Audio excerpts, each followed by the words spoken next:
Shalom. దేవుని పరిశుద్ధ నామానికి మహిమ కలుగును గాక. మన ప్రభువును రక్షకుడైన యేసుక్రీస్తు యెహోవా నామంలో ఆత్మీయులైన మీ అందరికీ నా హృదయపూర్వక వందనాలు, ఉదయకాలపు శుభాలు తెలియజేస్తున్నాను.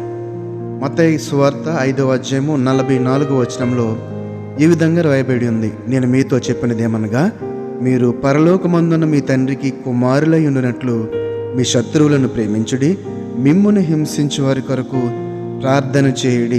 మీ శత్రువులను ప్రేమించుడి, మిమ్మును హింసించు వారి కొరకు ప్రార్థన చేయుడి. ఈ మాట వినటాకే కొంచెం బరువుగా ఉన్నట్లు అనిపిస్తుంది కదండి.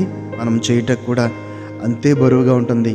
అయితే ఈ మాటను పరలోకపు తండ్రి మనతో చెప్పుటకు కారణం ఏంటి అని ఆలోచన చేస్తే గనక దీనికి జవాబు పేతురు రాసిన మొదటి పత్రిక 3వ అధ్యాయము 9వ వచనంలో కనిపిస్తుంది. ఆశీర్వాదమునకు వారసులవటకు మీరు పిలువబడితిరి కనుక కీడుకు ప్రతి కీడైనను దూషణకు ప్రతి దూషణను చేయక దీవించుడి. కారణం ఏంటండి? ఆశీర్వాదమునకు వారసులవటకు మనము పిలువబడ్డాము.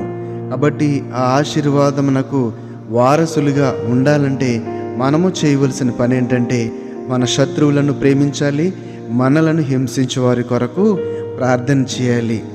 కాకపోతే ఈ సమాజంలో మనం జీవిస్తున్నప్పుడు వారితో మనం మాట్లాడటాకే మనకి మనసొప్పదు.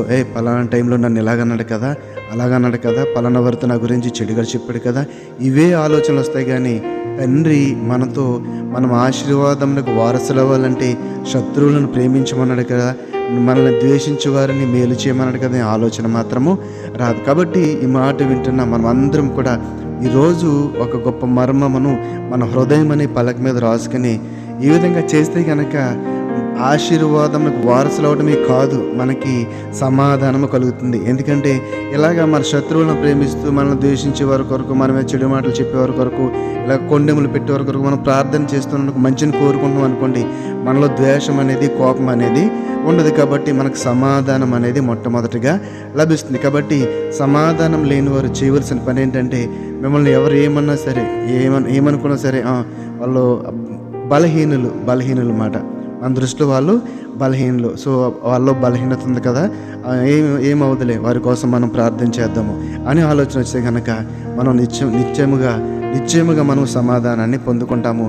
అన్నిటికంటే ముఖ్యంగా ఆశీర్వాదములకు మనము వారసులుగా ఉంటాము. రోమీయులకు రాసిన పత్రిక 12వ అధ్యాయం 20వ వచనంలో చూస్తే, కాబట్టి నీ శత్రువులు ఆకలి గొని ఉంటే అతనికి భోజనం పెట్టము, దప్పుకొని ఉంటే దాహమిమ్ము, అలాగూ చేయటం వలన అతని తల మీద నిప్పులు కుప్పగా పోయేదు. ఇది ఇంకా వేరే లెవెల్లో ఉంది. ఇంకాను ఏంటండి, వారి కోసం మనం ప్రార్థన చేయటమే కాదు, వారి మేలును కోరుకుంటమే కాదు, ఏం చేయాలండి, శత్రువును పిలిచంటండి భోజనం పెట్టాలంట. దాహము కొని ఉంటే కనుక వానికి దాహము తీర్చాలనగా ఆకలి లేకపోతే ఈ దాహమని కాదు, వారికి ఏదన్నా అవసరం వచ్చి ఆపదలు ఉంటే కనుక వాళ్ళ స్నేహితుల కంటే ముందే నువ్వు వెళ్ళి వారికి సాయం చేస్తే కనుక, ఇక్కడ చూడండి ఎంత దారుణంగా ఉందో, అలాగూ చేయటం వల్ల అతని తల మీద నిప్పులు కుప్పలుగా పోయేదు. చాలా షేమ్ ఫీల్ అవుతాడనమాట, చాలా అవమానంగా ఫీల్ అవుతాడనమాట. అయ్యో నా శత్రువే, నేను శపించాను, చెడుగా చెప్పాను, అబద్ధాలు మాట్లాడాను, అనవసరంగా అవమానపరిచాను, కానీ ఇటువంటి సమయంలో తనే వచ్చి నన్ను ఆదుకున్నాడు కదా అనే గొప్ప అపరాధ భావం అనేది అతనిలో కనిపిస్తుంది, పశ్చాత్తాపం అనేది అతనిలో కనిపిస్తుంది. కాబట్టి ఈ వాక్యంలో చెప్పబడిన మాటలోని ఒక అర్థము లేదా దానివల్ల మనకి మన హృదయానికి కలిగే ప్రయోజనాలు చాలా ఎక్కువగా ఉన్నాయనే విషయాన్ని మనము గమనించాలి. మీ శత్రువులను ప్రేమించుడి, మిమ్మల్ని హింసించే వారి కొరకు ప్రార్థన చేయుడి. మీతో నేను చెప్పినది ఏమనగా, మీ శత్రువులను ప్రేమించుడి, మిమ్మల్ని ద్వేషించే వారికి మేలు చేయడని లోకా సువార్తలో కూడా ఉంది. అలాగే రోమీయులకు రాసిన పత్రికలు కూడా మిమ్మల్ని హింసించే వారిని దీవించుడి కానీ శంపించవద్దు. ఇదొక మరొక మంచి మాట. అపోస్తలుడైన పౌలు రోమీయులకు రాసిన పత్రిక 12వ అధ్యాయం 14వ వచనంలో దీన్ని చూస్తున్నాం. మిమ్ముని హింసించు వారిని దీవించుడి కానీ శపించవద్దు. మీరు ఎట్టి పరిస్థితుల్లో దీవించటానికి, వాళ్ళ మేలును కోరుకుంటానికి ప్రయత్నం చేయండి, కానీ శపించడం అనేది మన డిక్షనరీలో ఉండకూడదు. ఆ పదాన్ని ఈరోజు తీసుకుందాం.